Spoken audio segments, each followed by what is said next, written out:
اعوذ باللہ من الشیطان الرجیم بسم اللہ الرحمن الرحیم۔ السلام علیکم، میرا نام صوبیہ سلیم ہے۔ آج میں آپ کو گوہر پبلشر کی جانب سے خوش آمدید کہتی ہوں۔ ہمارا موٹو ہے redefining the geography of education through digital resources for conceptual learning.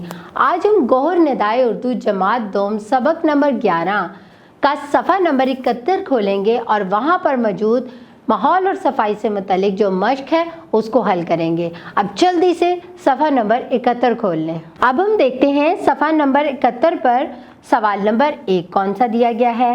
آؤ سمجھیں، خالی جگہ پر کریں۔ اللہ تعالیٰ نے یہ خالی جگہ انسان کے لیے پیدا کی ہیں۔ یہاں پر دو آپشن ہیں، دنیا اور جہان، اور خالی جگہ کی جگہ کیا آئے گا؟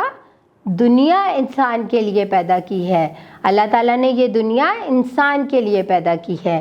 اسے سجانے کے لیے خالی جگہ پر سورج، چاند اور ستارے بنائے۔ سورج، چاند اور ستارے کے ساتھ کیا کیا بنایا؟ ایک اور لفظ یہاں پر کیا آئے گا؟ زمین یا آسمان۔ آسمان، ویری گڈ۔ اسے سجانے کے لیے آسمان پر سورج، چاند اور ستارے بنائے۔ ٹھنڈے اور میٹھے پانی کے خالی جگہ بنائے۔ خالی جگہ کی جگہ کیا آئے گا؟ میٹھے پانی کے کیا بنائے؟ چشمے بنائے۔ ماحول پاکیزہ ہو تو انسان کو خالی جگہ خوشی محسوس ہوتی ہے۔ کیا محسوس ہوتا ہے؟ سچی خوشی محسوس ہوتی ہے نا، ہم خوش ہو جاتے ہیں۔ شاباش۔ اب ہم سوال نمبر 2 دیکھتے ہیں۔ جواب لکھیں۔ ماحول سے کیا مراد ہے؟ ماحول سے مراد جس جگہ ہم رہتے ہیں اس کے ارد گرد پائی جانے والی تمام چیزیں جیسے انسان، حیوان، چرند، پرند اور بے جان چیزیں سب ماحول کا لازمی حصہ ہیں۔ اگلا سوال کیا ہے؟ اللہ تعالیٰ نے یہ دنیا کس کے لیے پیدا کی ہے؟ اللہ تعالیٰ نے یہ دنیا انسان کے لیے پیدا کی ہے۔ اگلا سوال کیا ہے؟ اللہ تعالیٰ نے زمین کی خوبصورتی برقرار رکھنے کے لیے کیا کیا بنایا ہے؟ یہ تو آپ سب کو پتہ ہے۔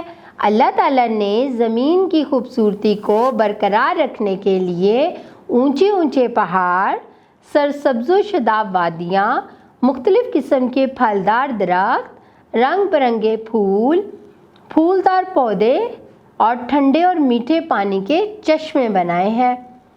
یہ سب کچھ آپ کو نظر آتا ہے نا اپنی زمین میں؟ آپ گئے ہو نا سیر کرنے کبھی پہاڑی علاقوں میں؟ اب اگلا سوال دیکھتے ہیں۔ ماحول کو آلودگی سے بچانے کے لیے ہمیں کیا کرنا چاہیے؟ اب یہ سوال آپ نے خود سے لکھنا ہے کہ آپ کو کیا لگتا ہے کہ ماحول کو آلودگی سے کیسے بچایا جا سکتا ہے۔ میں آپ کو بتاؤں میں کیسے بچا سکتی ہوں۔ ماحول کو آلودگی سے بچانے کے لیے ضروری ہے کہ ہم کوڑا باہر نہ پھینکیں۔ اس سے گلیاں اور بازار گندے ہو جاتے ہیں جن سے مکھیاں اور مچھر بیٹھ کر دوسرے کھانے والی چیزوں پر بیٹھ جاتی ہیں۔ ان گندی چیزوں کو کھانے سے ہم بیمار ہو جاتے ہیں۔ اب آپ نے سوچنا ہے کہ آپ کیسے رکھ سکتے ہو اپنے ماحول کو صاف ستھرا۔ اگلا سوال کیا ہے؟ خوشگوار ماحول کے لیے انسان کو کن باتوں پر عمل کرنا چاہیے؟ خوشگوار ماحول کے لیے انسان کو ان باتوں پر عمل کرنا چاہیے۔ نمبر 1، اپنا جسم اور لباس صاف ستھرا رکھیں۔ نمبر 2، درختوں کی حفاظت کریں۔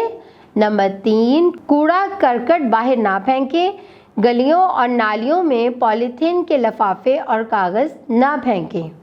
اب جلدی سے صفحہ نمبر 72 کھول لیں اور وہاں پر دیکھتے ہیں سوال نمبر 4 کیا دیا گیا ہے۔ آؤ پڑھیں، پڑھ کر زبانی جواب دیں۔ میں آپ کو ایک پیراگراف سناؤں گی، آپ نے اس پیراگراف کو غور سے سننا ہے، پھر بعد میں اس سے متعلق چند سوال کروں گی اور آپ نے اس کے جواب دینے ہیں۔ میں پیراگراف آپ کو سنا رہی ہوں۔ سائمہ کے گاؤں کا نام فتح پور تھا۔ یہاں کے زیادہ تر لوگ کسان تھے، وہ بہت محنتی تھے۔ گندم، چاول، گنا، کپاس اور ہر موسم کی سبزیاں کاشت کرتے تھے۔ ان کسانوں کی محنت کی وجہ سے سارا گاؤں خوشحال تھا۔ سب لوگ ایک دوسرے کی مدد کرتے، اپنے گھروں کو صاف ستھرا رکھتے، گھروں کے باہر اور گلیوں میں کوڑا جمع نہ ہونے دیتے۔ سارے کا سارا گاؤں بہت صاف رہتا۔ اسی لیے وہاں بیماریاں بہت کم تھیں۔ آپ نے یہ پیراگراف سنا نا؟ یہ سائمہ کے گاؤں کی کہانی تھی۔ اب میں آپ سے سوال کرتی ہوں، جلدی سے ان کے جواب دیں۔ گاؤں کے لوگوں کا کیا پیشہ تھا؟ گاؤں کے زیادہ تر لوگ کسان تھے۔ گاؤں کیوں خوشحال تھا؟ گاؤں کے لوگوں کی محنت کی وجہ سے سارا گاؤں خوشحال تھا۔ سب لوگ ایک دوسرے کی مدد کرتے۔ اب اس کا آخری سوال کیا ہے؟ گاؤں میں بیماریاں کم کیوں تھیں؟ سب لوگ اپنے گھروں کو صاف ستھرا رکھتے، گھروں کے باہر اور گلیوں میں کوڑا جمع نہ ہونے دیتے، اسی لیے گاؤں میں بیماریاں کم تھیں۔ مجھے یقین ہے کہ طلبہ آپ نے اس مشق کو بہت اچھے طریقے سے حل کر لیا ہوگا اور اس کو سمجھ بھی لیا ہوگا۔ سمجھ لیا ہے نا؟ اب اس کی گھر جا کے آپ نے دہرائی کرنی ہے اور اپنا بہت سارا خیال رکھنا ہے۔ اللہ حافظ۔